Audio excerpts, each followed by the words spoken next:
Thank you. I was inspired to do this talk by a young Jewish girl. Well, she's not a young Jewish girl now. She's a grown woman doing a speech at a Toastmasters club. She was talking about her first experience at the movie theater when she and her family went to see a movie that it contained a rendition of the crucifixion. As she sat in the movie, she's touched, moved, and inspired by what she sees. And she's leaving the movie, and a grown adult person accosted her and told her, "You killed Jesus!" And that was her first experience with anti Semitism. Ladies and gentlemen, fellow Toastmasters, my first trip at the movie was a little bit different. I grew up in rural Adams Run, South Carolina. We used to call it the country. In Adams Run, we had a population of no more than 200 people, and all of them was black. The people I went to church with was black. The people that I went to school with was black. All of my neighbors was black. My whole world was black, and that's all I knew about black. One day we went to the big city, Charleston, South Carolina. Me and my siblings and my mom and dad, we're going to Charleston to the Rivers Theater. We're going to see this movie called Babes in Toyland. That's the first movie I ever saw, Babes in Toyland. And as we got out of the car and all piled in like obedient little chicks behind the mama hen and the daddy rooster, we all go to the kiosk and we purchase our tickets. And as we purchase our tickets, then we leave the kiosk and go around the corner, still going to the movies, mind you, but we had to go to a different section of the movie. The movie that we went to was the place where the colored people went to the movies. Now, we were black, we were African American, we were colored, however way you want to describe it, but we had to sit in a different place in the movie theater. I'm talking about when I was the age of 9. I'm talking about Charleston, South Carolina, in the year 1961. And I think we all got a pretty good idea of what it was like in America in 1961. Now, in spite of Jim Crow, in spite of the racism, in spite of the bigotry, in spite of all that, that was one of the most pleasant memories of my childhood. My mom, who I didn't get to see a lot because she spent a lot of time leaving home to earn money to take care of the family. My siblings, I tell you, I get a little choked up just thinking about that time right now, even though it was in 1961. Now, I never had no problem being black.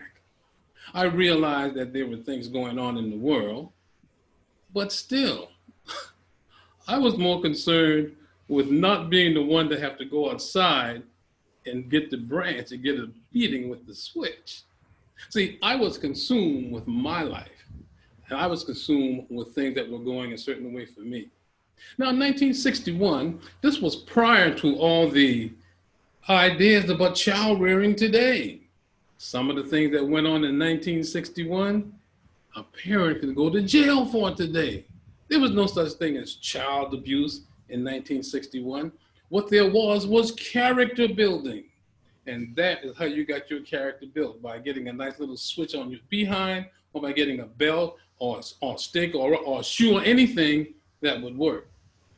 And that was my life.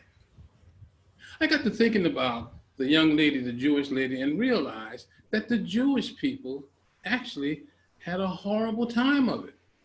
The Jewish people were murdered. The Jewish people were restricted to where they could go. They had some horrible things happen to them. The Jewish people came back from that. They became very active in American life. They taught their family members how to earn money. They taught them how to make contributions to America. And they bounced back from that misery that they experienced. On the other hand, the Black Americans might not have had that experience. They might not have done what they wanted to do. Now, I got to tell you, Black Americans suffer some pretty huge indignities in America.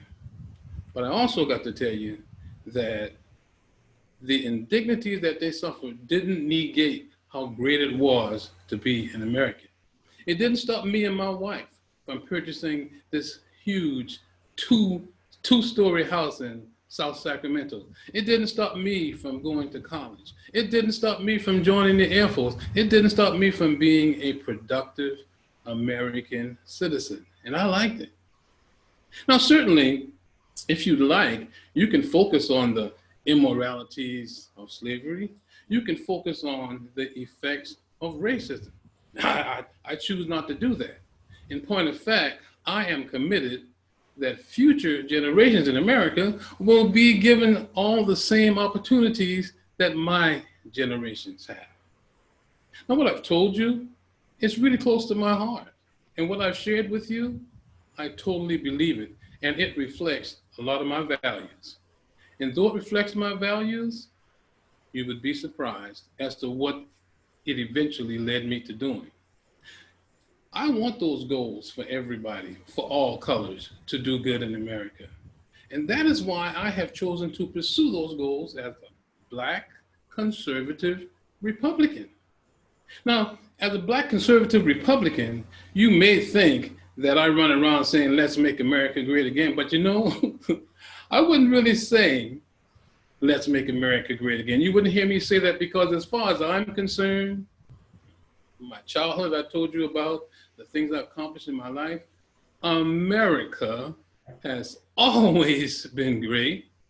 America is great right now, and I want to do my part to make America even greater. Mr. Toastmaster.